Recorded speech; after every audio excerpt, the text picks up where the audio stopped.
Hi, I'm John Stevenson, and we'll be looking at what happened in the gate. It's described in Ruth chapter 4. This is our continuing study of the book of Ruth.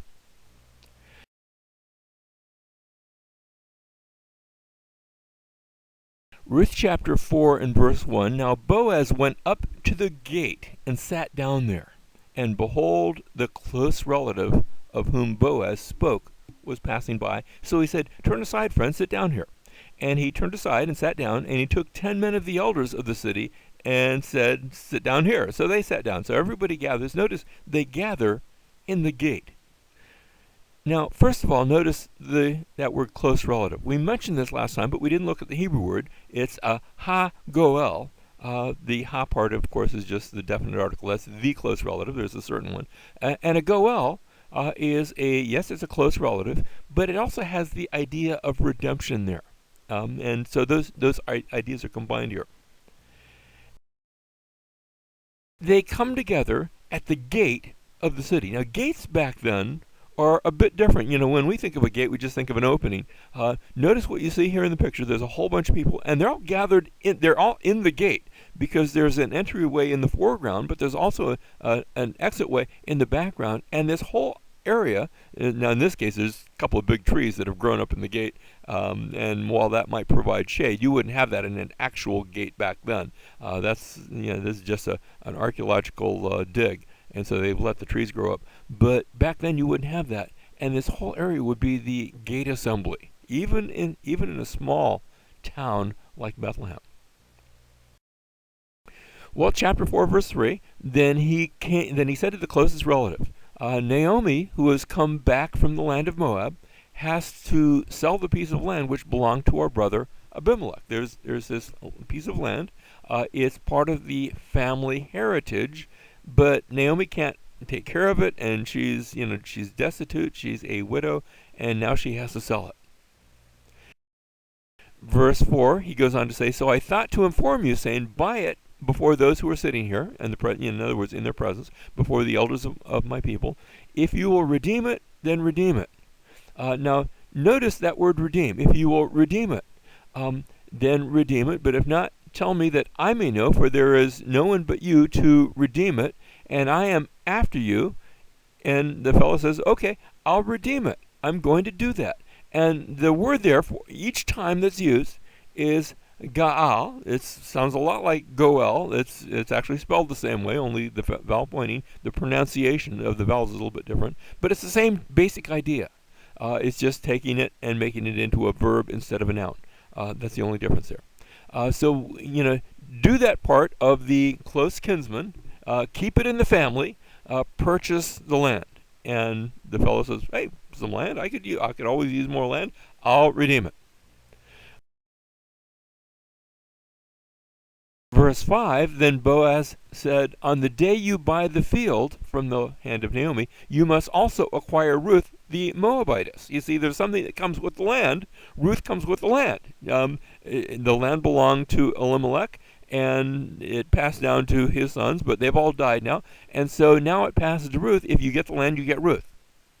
And notice you will acquire Ruth the Moabitess, the widow of the deceased, in order to raise up the name of the deceased on his inheritance. You get Ruth, and the purpose of that isn't just to have another wife, but the purpose is so that you will raise up descendants who will be the descendants of Elimelech, because he doesn't have any left.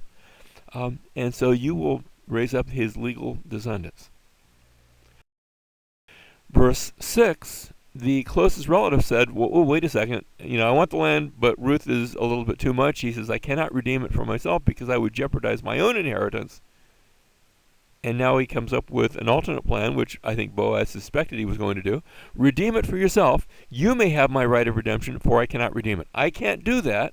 Apparently there were some other issues involved that we don't know about, but he knew about it, and I'm assuming Boaz also knew too, because he had anticipated the question.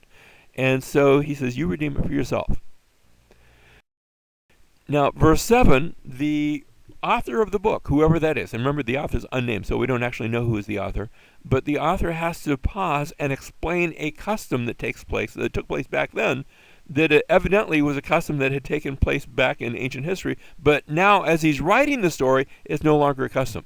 So verse 7, now this was the custom in former times in Israel concerning redemption and exchange of land to confirm any matter. And here's the ritual that they would go through. A man removed his sandal and gave it to another, and this was the manner of attestation in Israel. So that if you were going, you didn't actually write a deed and a mortgage and things like that. They didn't have that. First of all, there wasn't a lot of writing taking place. They didn't have paper. They didn't have much in the way of ink. When you had to write something, you absolutely had to. I guess you could get a pot, break it, and then write on the edge of the clay tablet, things like that. We actually have found examples like that. But that was rare, and this would be more of a quick claim deed. You would take a sandal, and a man would remove a sandal and give it to somebody. The idea, the thing that walks on this property gets the property. So here's the sandal. That was the practice, and now it's explained in verse 7. And so in verse 8, the closest relative said to Boaz, "Buy it for yourself," and he removed his sandal. He goes through he gives them the quick claim deed. Verse 9, then Boaz said to the elders and all the people, "You are witnesses today that I have bought from the hand of Naomi all that belonged to Elimelech and all that belonged to his sons, Kilian and Mahlon." In other words, he's acquiring the land. He's also acquiring Ruth. Verse 10, moreover, I have acquired Ruth, the Moabitess, the widow of Mahlon, to be my wife in order to raise up the name of the deceased on his inheritance. These will, yes, they will be my children, but legally they will be Mahlon's children, so that the name of the deceased will not be cut off from his brothers or from the court of his birthplace. You are witnesses today, and that makes it official.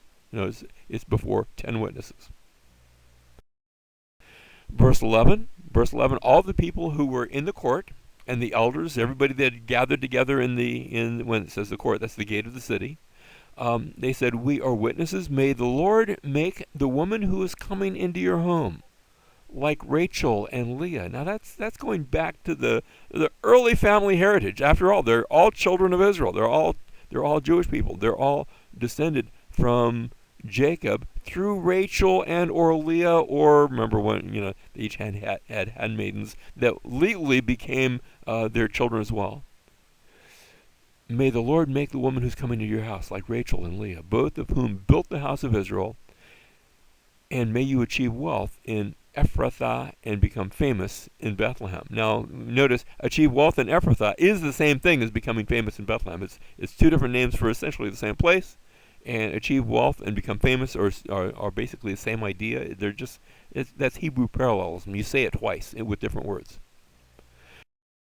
Verse 12, moreover, may your house be like the house of Perez, whom Tamar bore to Judah. And that's interesting because Judah did something similar. Now, it wasn't quite the same way, but Judah had a child that legally was the child of Judah's son, but Judah's son had died and couldn't have children. And so Judah, of course, it was a little spotty how that took place. Remember, Tamar had actually dressed up like a prostitute and had seduced Judah.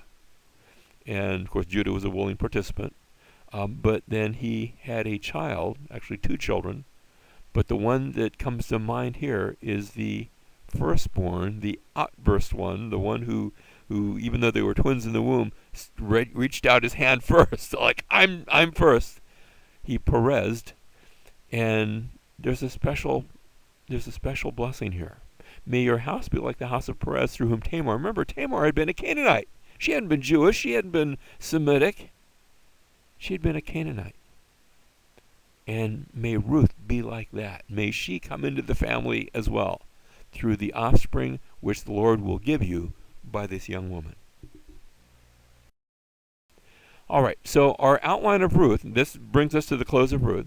We began with Naomi's bitterness. That was in chapter 1, where Naomi lost everything, but she didn't lose Ruth. And then in chapter 2, Ruth discovered a potential kinsman redeemer. She met Boaz and found the possibility. And in chapter 3 that we saw last time, Boaz agreed to be that kinsman redeemer, but there was somebody else closer. And so that's what we took up here in chapter 4. But here in chapter 4, Boaz acquires the right to be that kinsman redeemer. And finally, we come to the very last section. where we see not Naomi's bitterness, but now Naomi's blessing.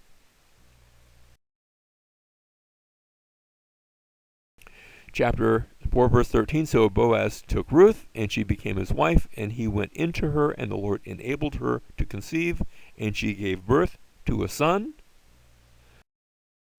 So what we had, remember chapter 1, that the women of the town see Naomi's bitterness. Now they're going to see her blessedness. You say, wait a second, I thought it was Ruth that had the son. Yes, Ruth has the son, but we're seeing these events through the eyes of Naomi. And so verse 14, then the women said to Naomi, blessed is the Lord who has not left you without a redeemer today, and may his name become famous in Israel. They put a blessing upon Naomi. May that promised seed that now has come to pass, may that make a name, and a name for you too, Naomi, in Israel. They go on to say, may he also be to you a restorer of life and a sustainer of your old age. Now notice, restorer of life, it's almost like you went through a death. Actually, you went through 3 deaths, your husband and 2 sons.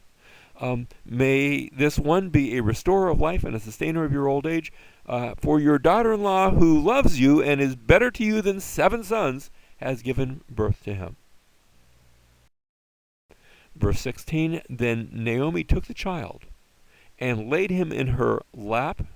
The phrase lap can mean a little bit something, else can mean the idea of laid him in her bosom.